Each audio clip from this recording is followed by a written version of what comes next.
Alright, welcome to Sport Talk on Enterprise TV, where sport news from the four corners of the world are delivered at its best. I am John Olasukomi. Join me and let's ride together. Endeavor to follow us across all social media at Enterprise TV 7. Let's get this rolling. Today we'll be discussing about everything that happened in the world of sports during the week, and of course the one that will be happening this weekend. I won't be doing this all alone. I've got important personality in the studio with me today. He's making a return in person of Jerry Apeloi. Jerry Apeloi, welcome to Sport Talk. Yeah, it's great to be here. I love to look forward to as far as football is concerned, and so many other activities in the exciting world of sport. And of course, it's been a successful week for those who Liverpool, support. and of course, I understand. Liverpool, and of course, not too successful one for people Manchester like Arsenal City. fans. Yeah, Arsenal would celebrate beating Man City, but unfortunately, it looks like they want to become the new Robin Hood. They take from the rich, and they've of course given it to the poor Newcastle. Newcastle definitely is not poor anyway. They are the richest club in England. If you take a look at the owners of Newcastle United, so it's another great time to be here with you on Sport Talk. All right, welcome to Sport Talk once again, Jerry Apeloi. I would like to start with local front. MPFA title out of Rangers reach, says Ilechukwu.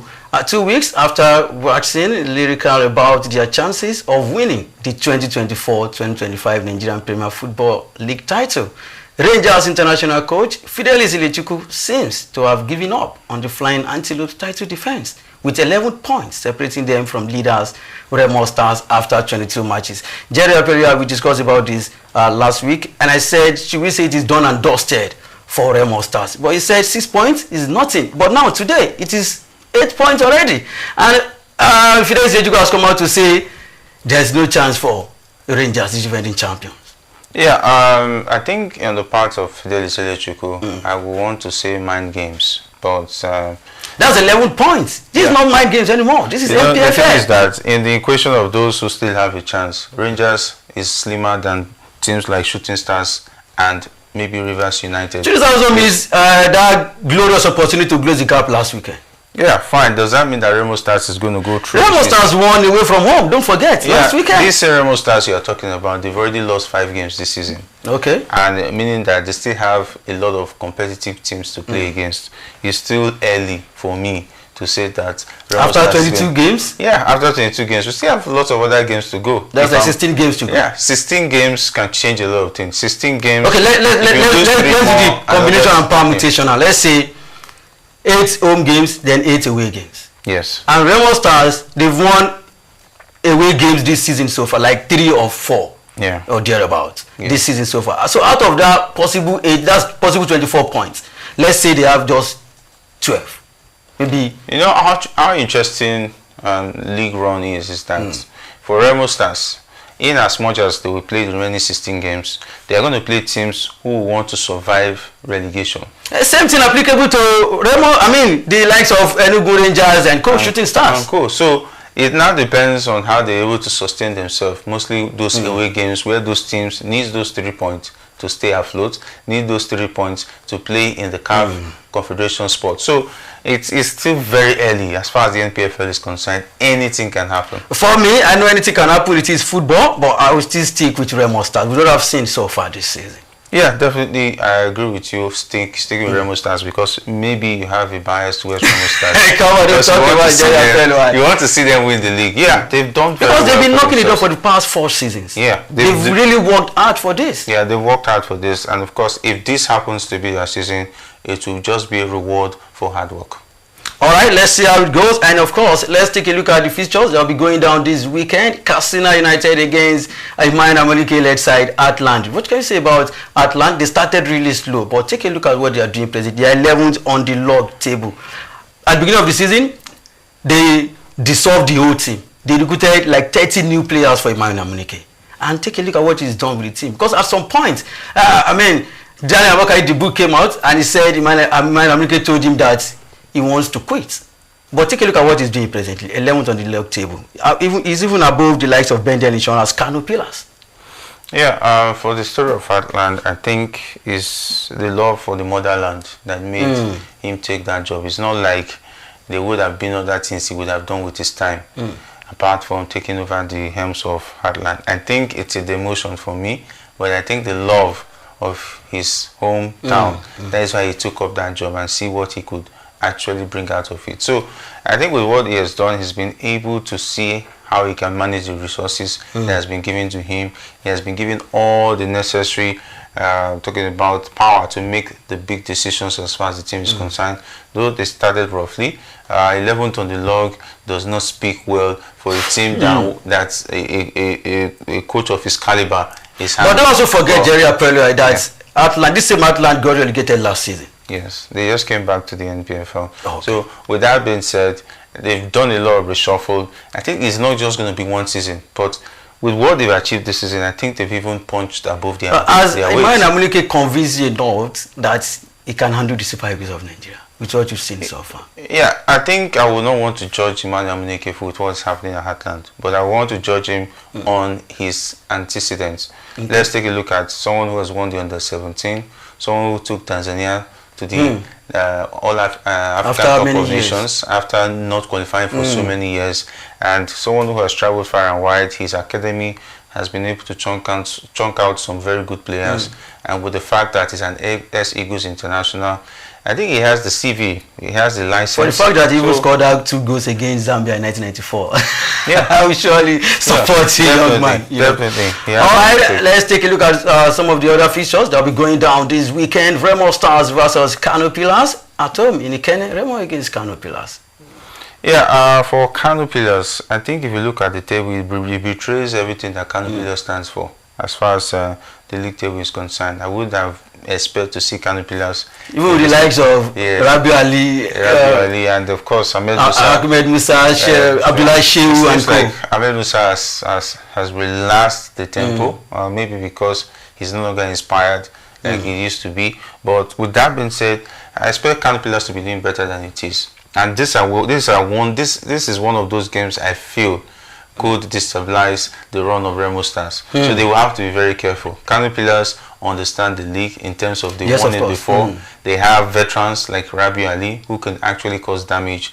And of course, if at home, Ahmed Musa is always a threat when it comes to goals. So with that being said, I think Remo Stars, if they are able to pick 3 points in this game, I think it will do them a lot of good as far as the title race is concerned. All right, other fixtures, Shooting Stars will battle against Bendel Insurance, Niger Tornadoes will slug it out with Plateau United, Abia Warriors against Sunshine Stars, Akwa United struggling, Akwa United versus Enyimba, Bayelsa United versus the defending champion Rangers International. Rivers United, Fidel George has been doing wonderfully well with Rivers United.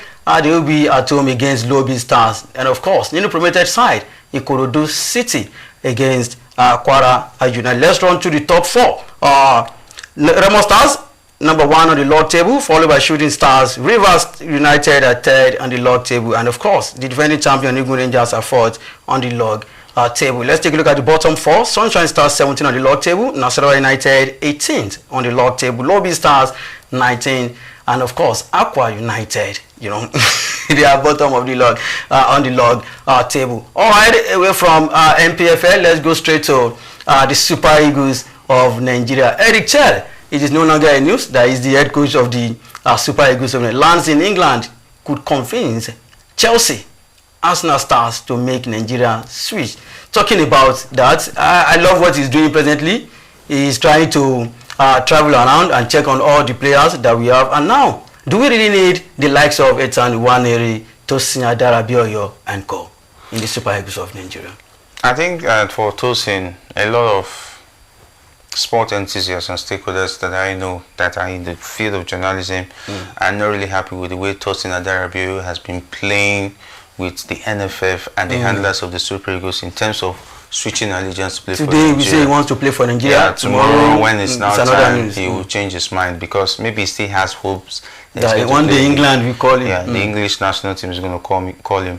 I think for me, Tosin Adarabioyo is a decent defender. For the defense we have, we can actually make do without him. So he's not much of a big player. And at Chelsea, he has not really convinced me. He's had a below par season compared to what we saw at Fulham this season. Convince your Chelsea general? Yeah, Chelsea general, but at least a tree should be able to at least make his own forest, though you cannot make the whole forest. Just be a standard player. Just be standard. So, but there's nothing too exceptional about Tosin's form this season. So imagine a William Troost-Ekong against the Tosin and Danaberio. Definitely that is no match. Okay, and of course Calvin Bassey. Definitely, they are not even in the same. Even Shemi Ajayi plays with West Brom is far ahead of Tosin as far as Beckham is concerned. So why bringing him in? Why waste all of the resources in traveling to go and see him when we know that we have enough firepower? Though there's issues already. Shemi Ajayi is out injured, and we only have to make do with Troost-Ekong and Calvin Bassey. If anything happens to them, we might be relying on Osho did not really convince me. Gabriel Osho did not really convince me in this last game. So if we have a mix of Tosin, anything that happens to Bassey, at least we'll have an option. I think that's also another reason why Eric Chelle is looking for. So how about we consider the form of Leon Balogun with what he's doing as Rangers president? Yeah, I think there's an issue between Leon Balogun and the NFF currently, and it has to do with politics and his reservations with the way they've managed their relationship, and that will be very difficult for him to make a return to the team. And age definitely not on his side. But with that being said, I think if Leon Balogun comes back with his experience and his relationship with the team, it will be a good return for him. But if that does not happen, I think the Eric Chelle should also look into the NPFL, because there's no time. March is already around the corner. Don't you think maybe he has gotten some news about NPFL players? Maybe that is the main reason why he didn't bother to even talk about NPFL. Then before you know it, he's in England, Turkey, Spain. And yeah, you wouldn't want to blame him. A coach who just came in at the tail end of January, he would not want to shake up the team as quickly as possible within a month. He has to make do with what he already has on ground, which is the bulk of the team filled up with foreign-based players. So if he distorts that team and it backfires in the game against Rwanda, a lot of Nigerians go ask and say, who sent you work? And that was the same thing Finidi was trying to do. He was trying to hell with the big names in the team. I can start Paul Onacho, I can start Tanimu and still get the result. We all know how it has brought us it has brought us as far as the World Cup qualifiers is concerned. So it will be a big gamble to start looking at the NPFL stars now. Though he went to see them in their camp, the Chanbi team, but unfortunately the postponement of the Chan denied the home-based Eagles the chance to at least get a look in from Eric Chelle. If not, by now he would have seen one or two players. But with that being said, I think he has to stay with the nucleus of the team, which is a foreign-based stars, and you wouldn't blame him. All right, we all know that we have a challenge concerning that right flank. So Etani Nwaneri being in the picture, do you think he's the right man? Even Etani Nwaneri will not pick the Eagles right now because he's still very young, and his future is definitely bright. If he's doing well continuously with Arsenal, he stands a chance of making it to the Three Lions. And any player, as far as you are playing in England, in the EPL, and you're doing well at Arsenal, you will definitely pick the Three Lions opportunity over the Super Eagles. No wonder Mikel Obi said, once you are 27, do not come back to this country. Yeah, it's easy for him to say. It's not really easy for the players. And with what they themselves, Mikel has been revealing on the way NFF is being managed, would he want to abandon a well-organized team to come and play for the Super Eagles in the name of playing for a team you barely know, a country you barely know? You just hear that you're a Nigerian, but you were born and brought up in England. You are just going to play there as a second option. You are going to a strange land, whether you like it or not. The only thing that most of these players have, as far as they are concerned with Nigeria, is the fact that their parents told them they are from Nigeria, an African country. All right, away from that, still talking about the Super Eagles of Nigeria, Rwanda has set to hire a new coach because of Nigeria. March 21st, the match day 5. I don't know what happened to Spittler, the coach who defeated the Super Eagles. And I think it has to do with the fact that his relationship with the Rwanda FA really went bad. Because for me, he has done excellently well in his games he played against the Super Eagles.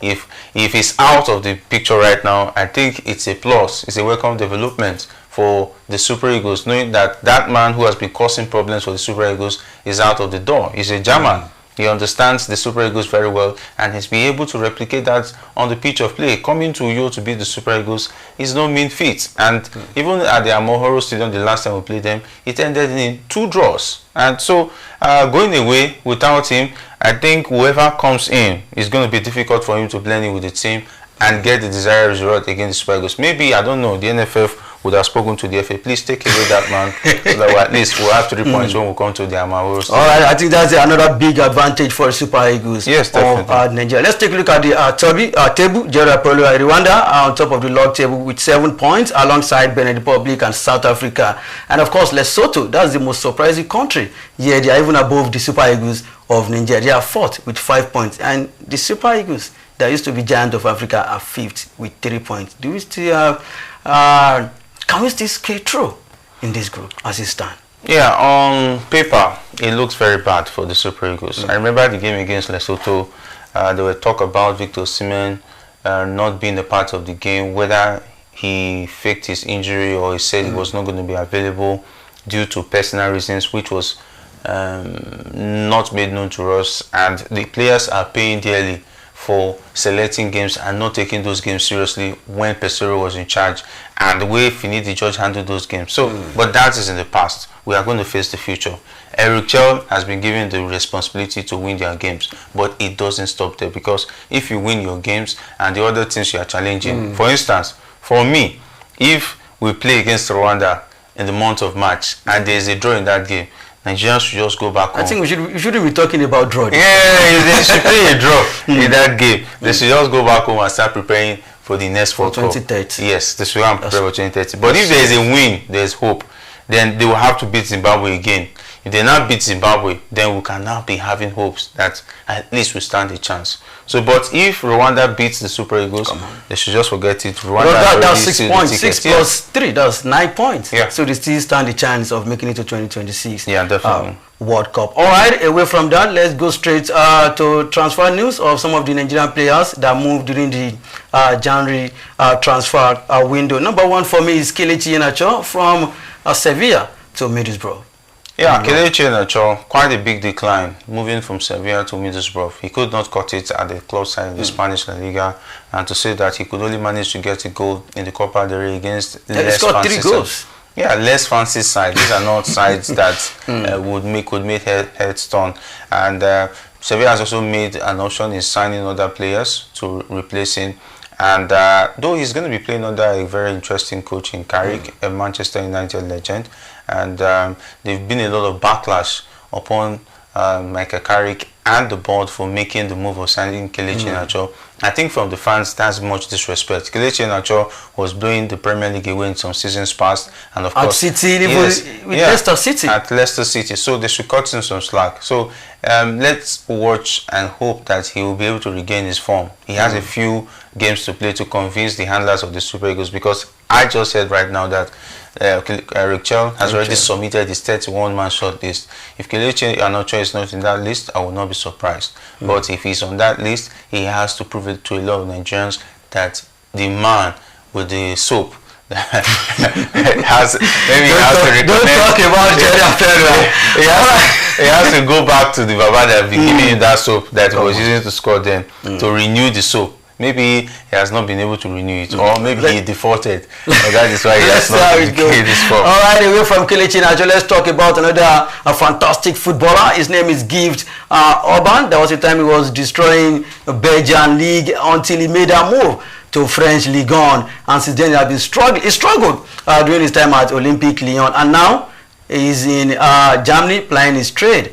He scored so far so good. After many games, he has scored 2 goals so far for his new team, Ofayam. And I saw one video online where he was eating fufu, so it made me remember Karim Adeyemi when he was asked that question that year against Chelsea. He said fufu is good for all of us, you know. And now this same man also said the same thing. Do you think fufu really help with these Nigerian players? Yeah, I think fufu is a very interesting delicacy for those who are Nigerians, who love the Nigerian delicacy, who understand that fufu, high in calories. I'm talking about a cassava flavored food, and of course gives you strength, but I don't know how much of it they consume before playing on the pitch, because those of us who eat it late at night understands the big belly, and of course how it can weigh you down, of course how it can make you sleep. But if these players are consuming that food compared to what they have over there, I think fufu is a very solid food. It gives you more energy, more strength, and be able to at least compete in terms of strength against other fellow opponents. But it should not be consumed too much. You should take it slow. All right, Giftoman, I can't wait to see you in the Super Eagles squad. All right, the third person that we're talking about this morning is Umar Sadiq from Real Sociedad to Valencia. Yeah, since he made the move to Valencia, the Valencia coach has been impressed with what he has seen, and everybody thought he was going to blow Real Sociedad away in the Spanish league, but it shows that he still has the quality a lot of clubs that are looking for. Because if you take a look at Real Sociedad and Valencia in the Spanish league, they are not far off in terms of quality and pedigree in the Spanish league. So it's not left for Umar Sadiq not to falter with this move, because this is another opportunity to prove himself at the top level in the Spanish league. Because if he doesn't, he might be moving to Tenerife. I think that ACL injury that he had at the beginning of that season when he joined Real Sociedad affected his football career. But let's see how it goes. Let's see whether he will definitely regain his form, like as you said. All right, away from that, let's go straight to Germany, where one man is trending. We all know him for all these social media stuff. His name is Victor Boniface, as he's fondly called in Germany, Victor Boni. Fast proves football talent with extra time winner for Bayer Leverkusen. And before then, we saw a lot of things on social media when somebody called him out that he doesn't have a talent. He just there, you know. And I looked at the lady and I was like, come on, what do you mean by Victor Boniface does not have football talent? Is that not too harsh on Boniface? Yeah, I think she came on the part of having a personal issue with Victor Boniface, because after various back and forth between the lady and Victor Boniface, Boniface actually came out with a screenshot of the conversation, the DM that they had with this said lady. The lady actually begged him for Jesse and eventually sent her account details that Victor Boniface should help her career, and to say that she even labeled those who were finding joy in Victor Boniface memes as Atenuje, meaning that those are people who just follow you because of what they want to eat.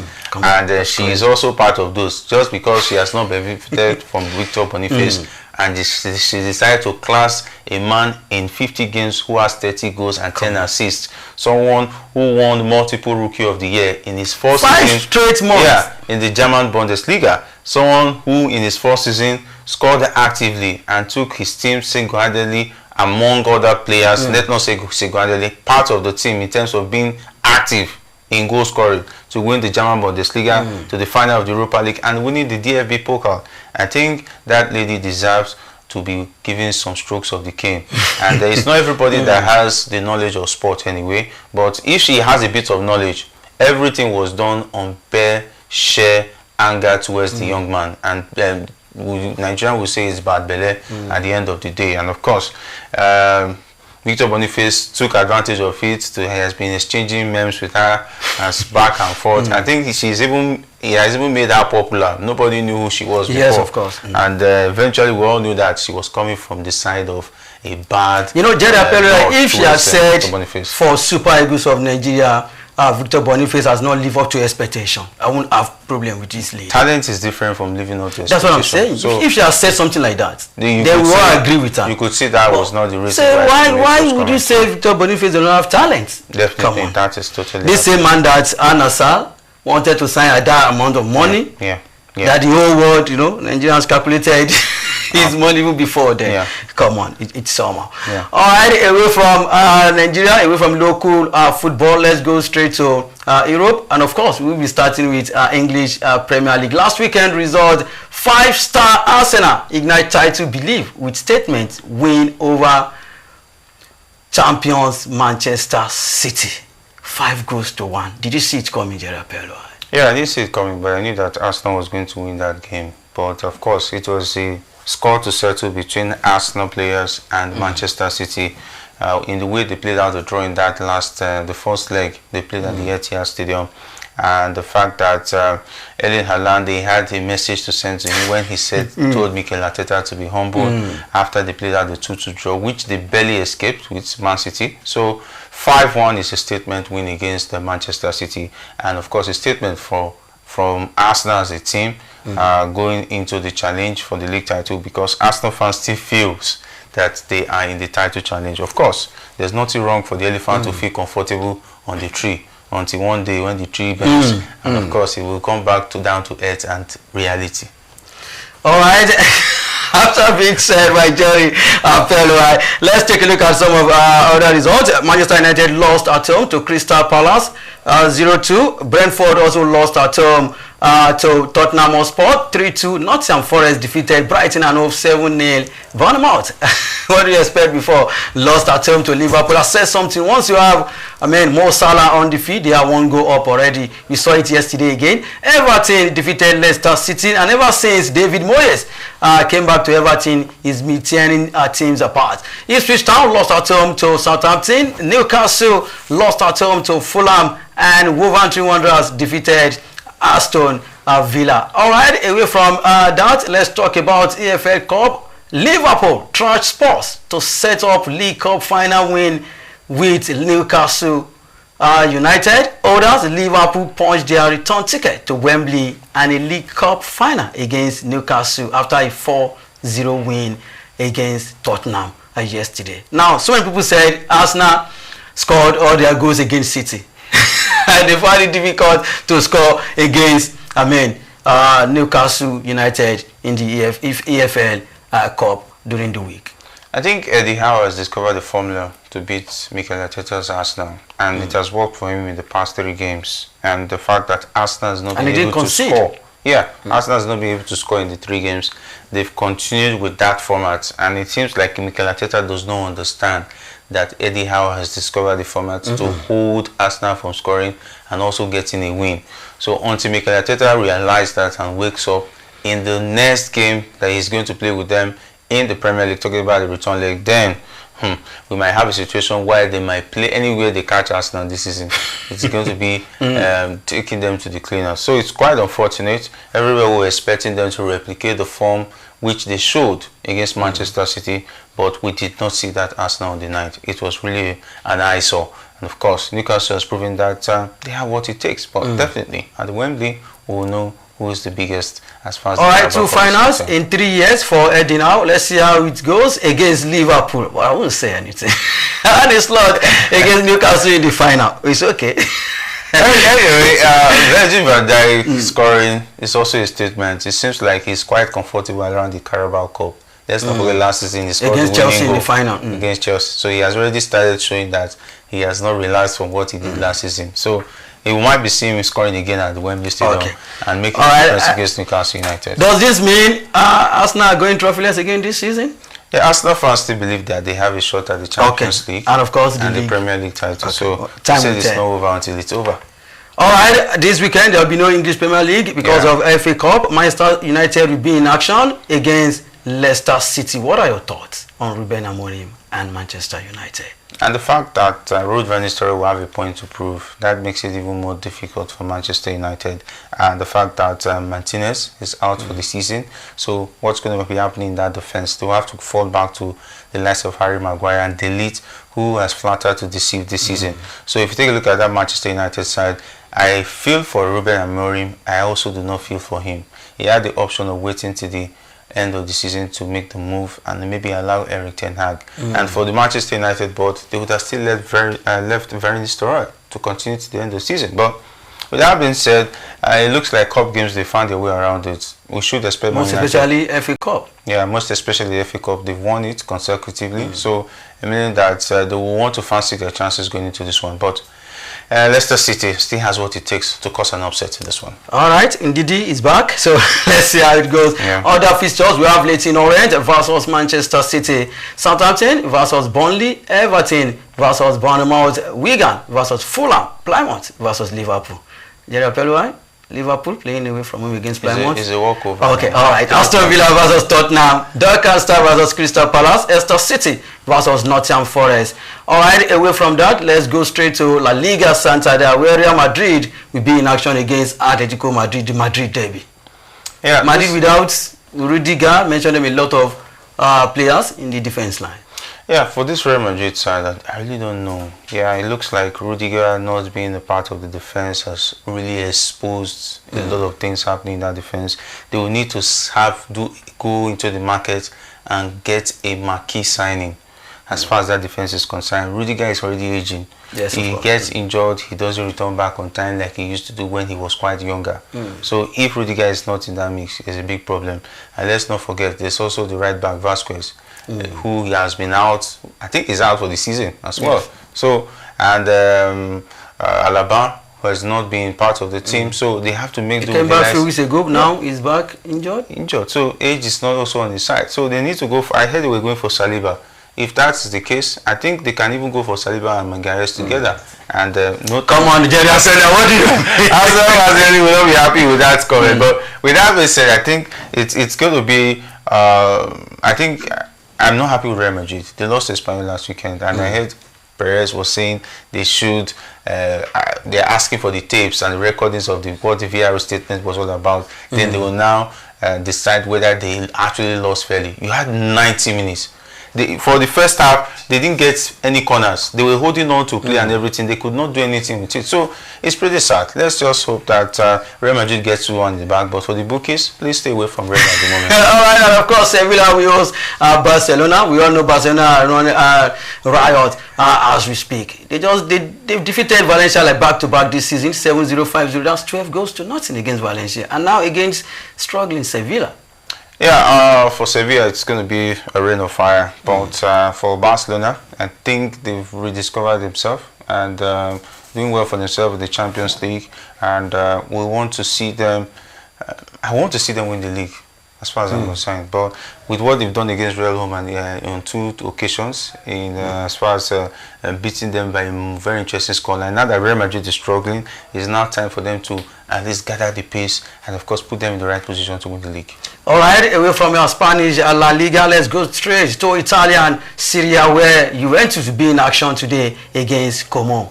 Fabregas led side. Como against Juventus? Juventus has been a very underperforming side, and I want to fancy Como getting a point in this one. All right, other fixtures: Verona at home against Atalanta, and Napoli we host Udinese. Inter Milan against Fiorentina, and of course Empoli at home against AC Milan. All right, that's how much we can take on Sport Tour on Enterprise TV.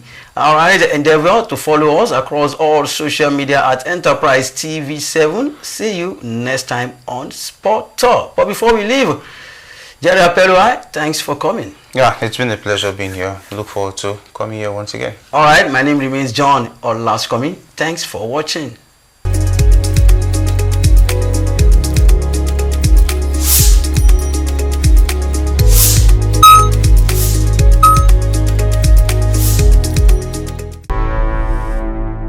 Enterprise TV, a tradition of truth.